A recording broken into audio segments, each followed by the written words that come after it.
Good morning, dear students. So today we will discuss the remaining topic from the electricity chapter. Okay, हमने सारी चीज़ें पढ़ ली थी लेकिन कुछ चीज़ें बची हुई थी. ओके, तो आज हम उन चीज़ों को डिस्कस करेंगे. तो मैंने अपने हिसाब से अपने नोट्स के हिसाब से आपको पढ़ाया, लेकिन अब मैं देखता हूँ कि कौन कौन सी चीज़ें जो हैं आपकी बुक से बची हुई हैं. आज हम उनको डिस्कस करेंगे. आज की वीडियो सिर्फ रिमेनिंग टॉपिक पे, क्या क्या रिमेनिंग टॉपिक आपके बचे हुए हैं. ओके, तो सबसे पहले जो टॉपिक है आपका वो है house hold circuit. House hold circuit. Okay, house hold circuit. तो बच्चों ध्यान देना कि सर्किट मैंने आपको दो तरीके के बताए थे. एक बताए थे सीरीज और एक बताया था पैरेलल. ओके, सीरीज में आपको मैंने बताया था जो रेजिस्टेंस होता है वो R1 plus R2 plus R3 dot dot dot RN. Directly जो है हम उसको ऐड कर देते हैं, एल्जेब्रिक उसका सम कर देते हैं. और पैरेलल में मैंने आपको बताया था क्या, 1/R is equal to 1/R1 plus 1/R2 plus 1/R3 plus dot dot dot dot 1/RN. Okay, तो बच्चों ध्यान देना, अगर मैं अपने घर में पैरेलल लगा दूं या सीरीज लगा दूं, या हमारे घर में क्या अरेंजमेंट होता है जब हमारे घर में फिटिंग होती है, तो देखते हैं कि हमारे घर में कौन सा अरेंजमेंट होता है. तो क्या होगा अगर मैं उसको सीरीज लगा दूं तो क्या होगा, अगर पैरेलल लगा दूं तो क्या होगा. तो सबसे पहले मैं बता दूं कि हमारे घर में जो फिटिंग होती है वो पैरेलल होती है. ओके, हमारे घर में जो फिटिंग होती है वो पैरेलल होती है. Okay, in our house PARALL parallel combination done by electrician. Okay, और अगर मैं सीरीज में इसको कर दूं तो क्या होगा. देखो पैरेलल में क्या होता है, सपोज दैट आपके पास एक, हमारे घर में देखो 3 वायर आती हैं. एक लाइव वायर आती है, एक न्यूट्रल वायर आती है और एक अर्थिंग की वायर आती है.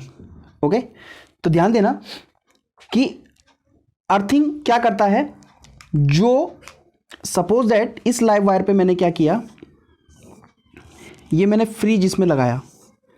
इसमें क्या लगाया, ये फ्रिज मैंने इसमें लगाया. ओके, तो होता क्या है इसमें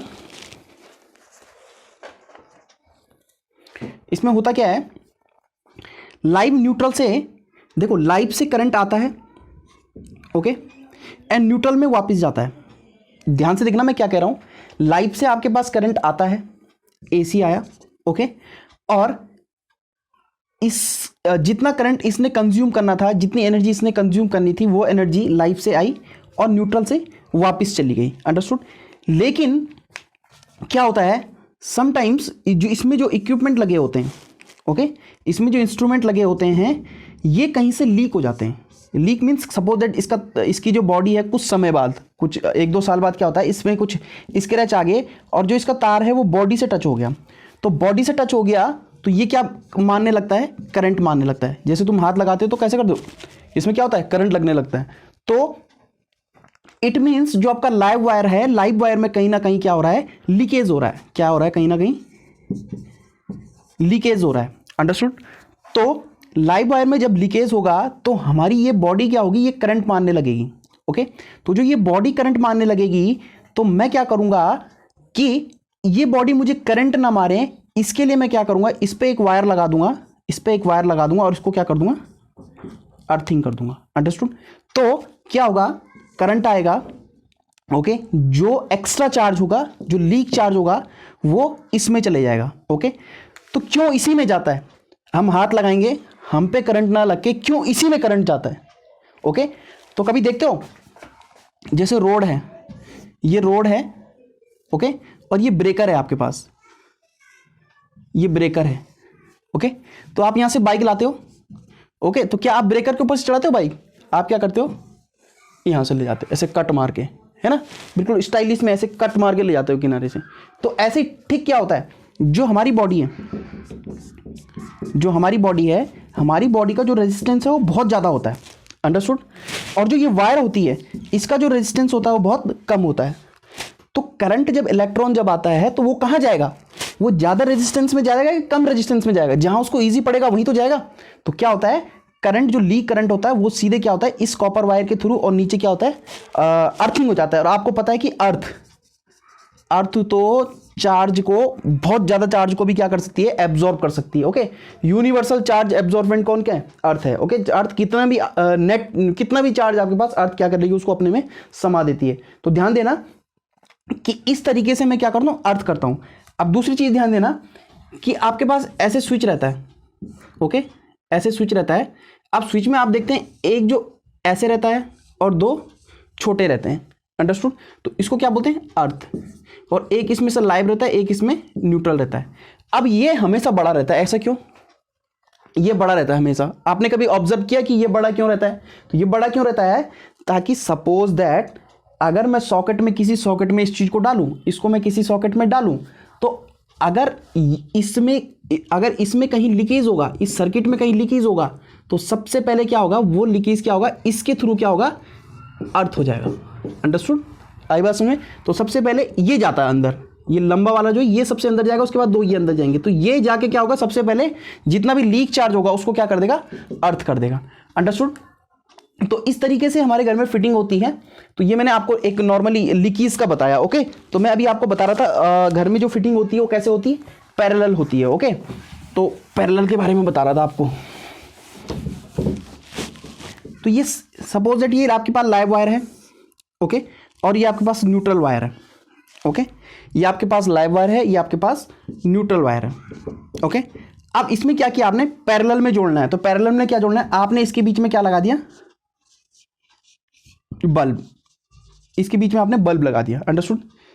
इसके बीच में आपने क्या लगा दिया, फैन लगा दिया। अंडरस्टूड। ये दो तार है ना, फैन की दो तार है, एक इधर डाली एक इधर डाली। ओके, इसके बीच में ही आपने क्या लगा दिया, मान के चलो आपने अपनी टीवी लगा दी।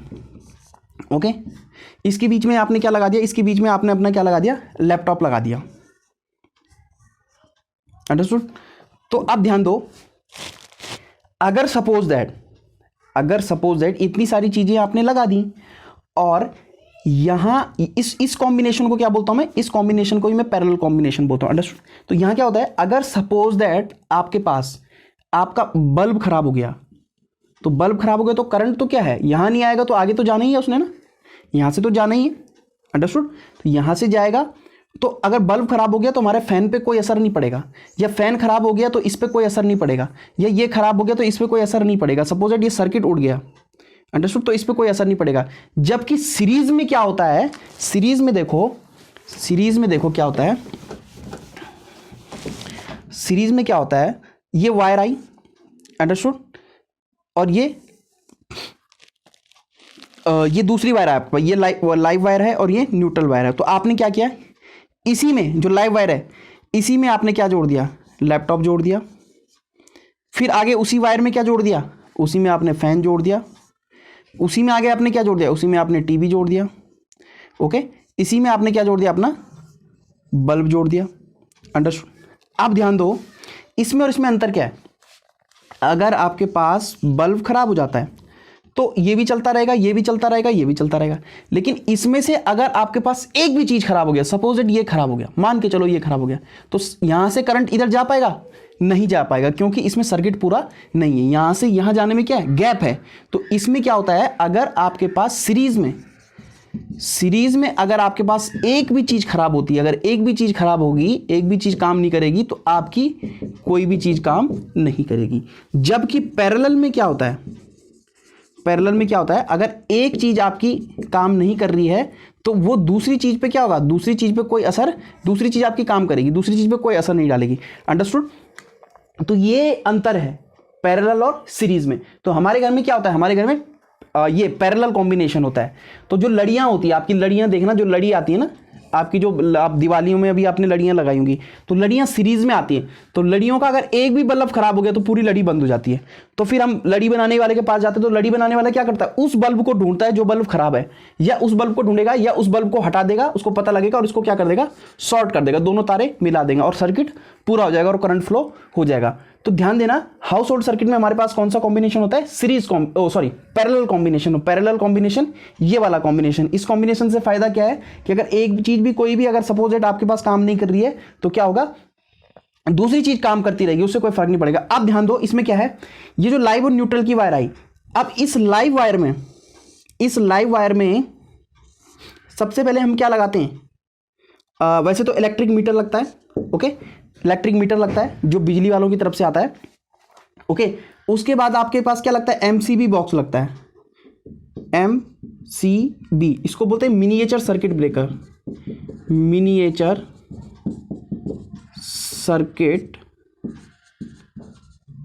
Breaker, okay. ये क्या होता है, अगर सपोज दैट आपने क्या किया, यहाँ आपको यहाँ पे करंट लग गया, आपका कोई वायर ऐसे ही नेक्ड वायर थी और आपने उसमें हाथ लगाया, करंट लग गया, तो जैसे ही करंट लगा तो आपका हाथ जो रेजिस्टेंस है वो बहुत ज़्यादा रहता है बॉडी का, और वो क्या करेगा, उन इलेक्ट्रॉन को वहाँ पे रोक देगा, अंडरस्टूड। तो जैसे रोक देगा तो वो पीछे उसको एनर्जी रुकेगी, और इसमें अगर हल्का सा भी एनर्जी का फ्लक्चुएशन आता है तो इसकी ये क्या होती है, ऑटो कट हो जाती है। क्या हो जाती है, ऑटो कट मींस ऑफ हो जाती है, अपना आप ही ऑफ हो जाती है। सर्किट बंद हो जाएगा तो आपको हल्का सा भी करंट लगेगा तो उसके बाद करंट नहीं लगेगा, मींस सर्किट ब्रेक हो जाएगा, लाइट चली जाएगी। या आपने कोई खराब चीज, जो शॉर्ट चीज है वो आपने प्लग सॉकेट में लगाई, और जैसे आपने लगाई वो खराब चीज तो शॉर्ट होगी, तो क्या होगा, आपकी एमसीबी क्या होगी, ऑटो कट हो जाएगी, बंद हो जाएगी, अंडरस्टूड। तो ये इसमें क्या लगता है, मिनिएचर सर्किट, एक तरीके से ये फ्यूज है, ओके। बट इसमें हम क्या लगाते हैं, फ्यूज भी लगाते हैं, ओके। तो फ्यूज कैसा होता है, फ्यूज जो होता है, मैंने आपको बताया था फ्यूज क्या होता है, लेड और टीन का बना होता है, ओके। और इसका मैं आया, तो फ्यूज क्या होता है, इसका लो मेल्टिंग पॉइंट होता है और लो बॉइलिंग पॉइंट होता है। तो क्या होता है कि जैसे इसमें ज़्यादा एनर्जी आएगी तो वो एक ब्रिज की जैसे काम करता है, तो ब्रेक हो जाएगा, और जैसे वो ब्रेक हो जाएगा तो आपके ये सारे इक्विपमेंट क्या होंगे, बच जाएंगे। तो I hope you are getting this point. So dear students, आपके पास क्या है, इधर से एसी आया, ओके, अल्टरनेट करंट आया, और आपको पता है कि इनमें से कुछ चीज़ें तो आपके डायरेक्ट काम करती हैं अल्टरनेट करंट पे, लेकिन कुछ चीज़ें डायरेक्ट काम नहीं करती हैं। जैसे सपोज दैट आपका ये कंप्यूटर है, तो ये कंप्यूटर अल्टरनेट करंट पे काम नहीं करता, ये डीसी पे काम करता है, ओके। तो अल्टरनेट करंट आया तो इसमें तो अल्टरनेट करंट गया, इसमें भी अल्टरनेट करंट गया, तो इसमें तो कोई दिक्कत नहीं है, इसने इसको लिया और चला दिया, इसने भी इसको लिया और चला दिया। लेकिन यहाँ पे क्या होगा, यहाँ पे एक डिवाइस लगेगी जिसका नाम होगा रेक्टिफायर, ओके, अंडरस्टूड। यहाँ पे एक डिवाइस लगेगी जिसका नाम होगा रेक्टिफायर, और रेक्टिफायर से क्या होगा, रेक्टिफायर से वो करंट एसी से किस में कन्वर्ट हो जाएगा, डीसी में, और फिर आपका ये कंप्यूटर चलेगा। ऐसे ही सेम यहाँ पे होगा, एसी किस में कन्वर्ट हो जाएगा, डीसी में, किसके हेल्प से, रेक्टिफायर की हेल्प से। तो ध्यान देना, हमारे घर में क्या आता है, एसी, ओके। तो कुछ इक्विपमेंट तो एसी पे डायरेक्ट चल जाते हैं, लेकिन कुछ नहीं चलते हैं। जो नहीं चलते तो वहाँ पे क्या लगाना पड़ता है, रेक्टिफायर। रेक्टिफायर क्या करता है, एसी को डीसी में कन्वर्ट कर देता है, ओके। तो इतनी चीज़ें आपको बताई थी। सो डियर स्टूडेंट, इसमें थोड़ा सा एक चीज़ और थी जो मैंने आपको अभी बतानी है। हमारे घर में 3 वायर आती हैं, एक आती है लाइव वायर, एक आती है न्यूट्रल, एक आती है अर्थ। आप ध्यान देना, इसका कलर को जो कोडिंग होती है वो किस तरीके से की होती है, ओके। तो जो सबसे पहले इसका कलर, ओके, जो लाइव वायर है इसका कलर क्या होता है, अंडरस्टूड। सेकंड, इस पे वोल्टेज कितनी रहती है, जो हमारे घर में आती है, घर की बात कर रहा हूँ मैं, वोल्टेज, उसमें वोल्टेज कितनी होती है, अंडरस्टूड। एंड थर्ड आता है आपके पास क्या, पर्पस, कि किस पर्पस के लिए होती है, पर्पस, ओके। तो ध्यान देना,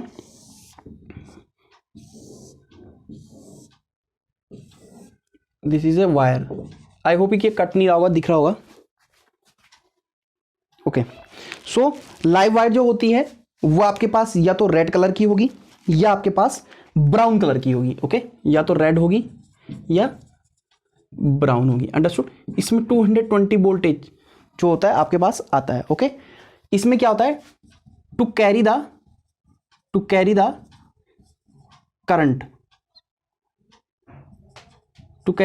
from source, okay, to carry the current from source. इसका पर्पस क्या है, to carry the current from source to the appliances,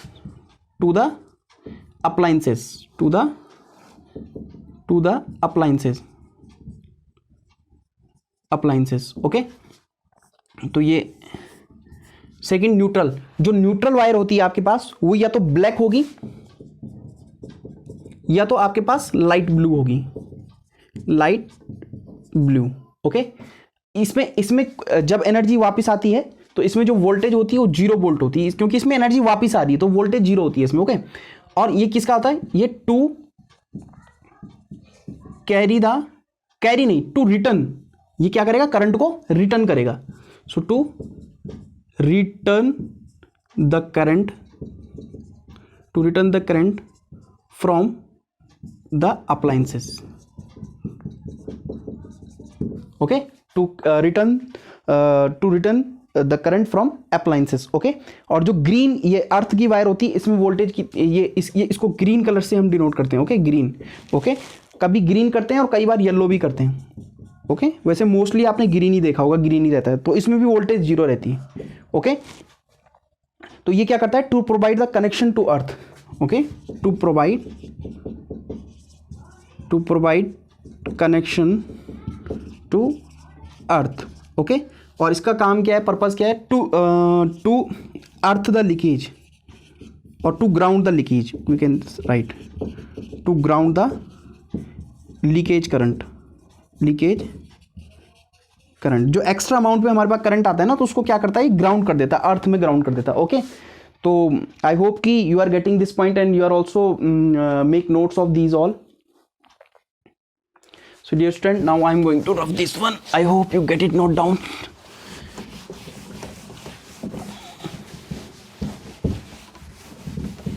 So now students, अब बात करते हैं unit, commercial unit, commercial unit of electricity. Okay, commercial unit of electricity और electrical energy. Okay, so electrical energy जो generally आपकी मापी जाती है वो मापी जाती है बोट में. Okay, BOT. What is the full form of BOT? Board of trade. Board of trade. Board of trade. Okay, इसमें भी मापी जाती है. और जो घर में आपके पास आती है, जो कनेक्शन आपको मिलता है, उसको हम क्या कहते हैं, किलोवाट आवर भी बोलते हैं. Kilowatt hour. तो बोट और किलोवाट आवर एक ही है. ओके, तो 1 किलोवाट आवर क्या होता है? So we can write 1 kilowatt hour is defined as the amount of energy. We can write 1 kilowatt hour is the amount of energy, amount of 1 kilowatt hour is the amount of energy consumed when an electrical appliances, energy consumed when an electrical appliances, when an electrical appliances of power 1 kilowatt, of power 1 kilowatt, of power 1 kilowatt used for 1 hour, is used for 1 hour. Okay, तो 1 kilowatt energy अगर कोई चीज़ consume कर रही है 1 घंटे में, okay, तो we can right कि ये क्या है, 1 किलोवाट और BOT. ओके, तो आई होप कि you are also getting it note down.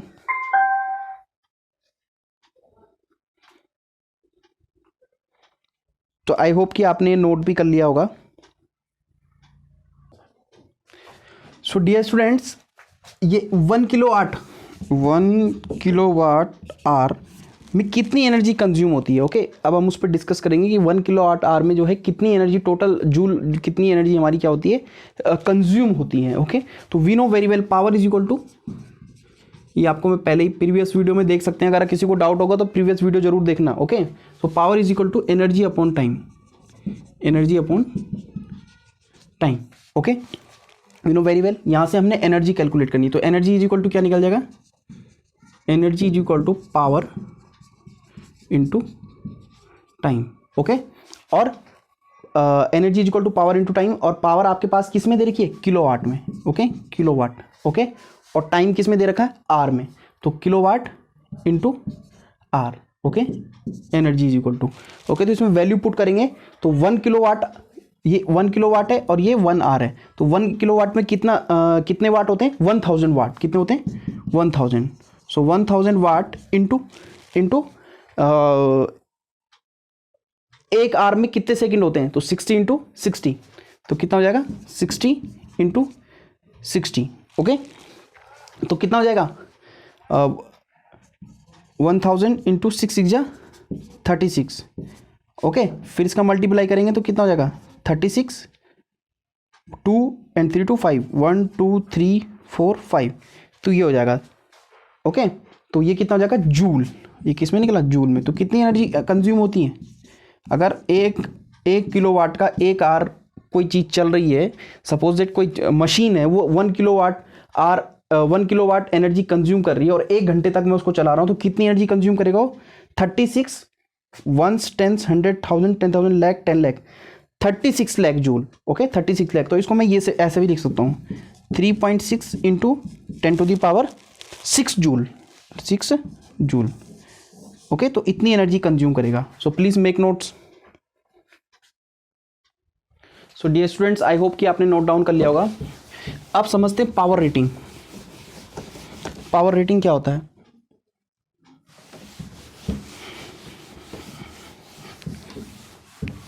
So dear students, हम पढ़ रहे थे power rating.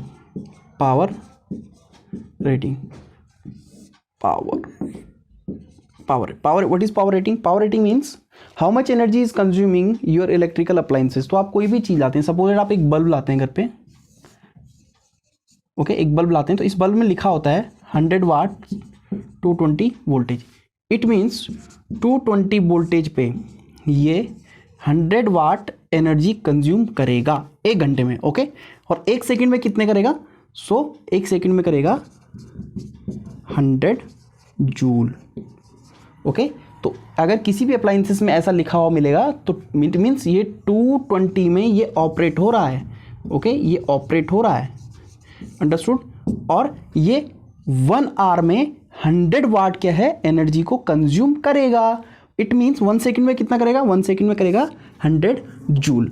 I hope you get this. It means मैं यहाँ से एक कंक्लूजन निकाल सकता हूँ। इट मीन्स कि ये जो फिलामेंट है, ये जो बल्ब है और बल्ब का ये जो फिलामेंट है, ये फिलामेंट जो है बल्ब का है, फिलामेंट, तो इस फिलामेंट को 1 सेकंड में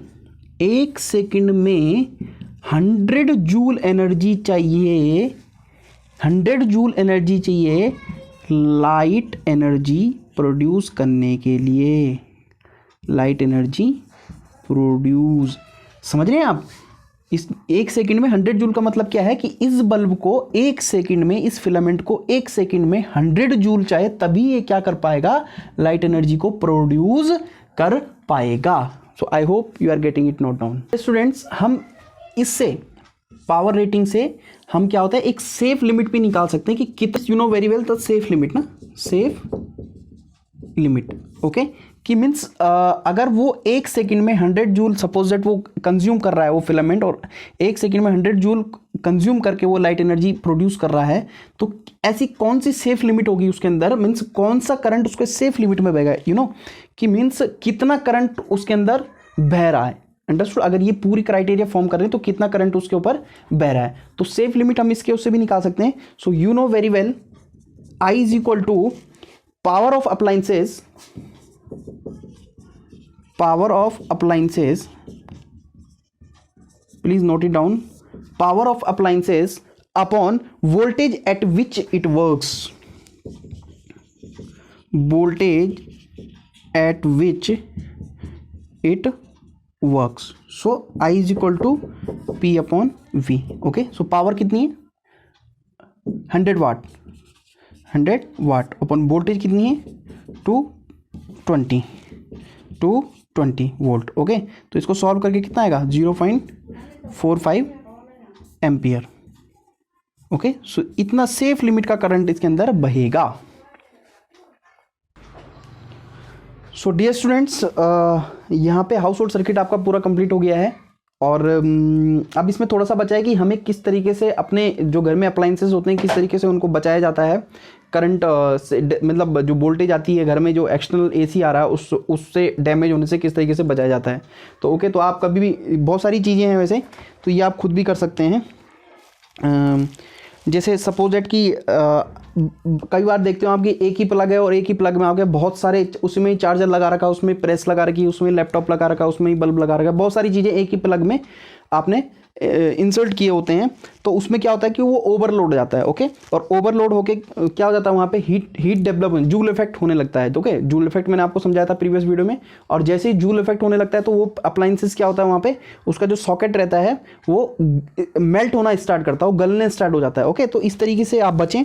ओके, और इंसुलेटर, कोई वायर आपकी कहीं पे नेक नहीं होनी चाहिए, प्रॉपर रैप होनी चाहिए, उसमें प्रॉपर इंसुलेशन होना चाहिए, नहीं तो आपको करंट लग जाएगा। जैसे रेफ्रिजरेटर होते हैं आपके, ट्यूबलाइट्स होती हैं, बहुत सारी चीज़ें। घर में प्रॉपर अर्थिंग होनी चाहिए, अर्थिंग भी प्रॉपर होनी चाहिए। ओके, तो इतनी सारी चीज़ें हैं और ये चीज़ें आप खुद आप लिखेंगे इसमें। ओके, तो तब तक के लिए take care, bye bye. Okay.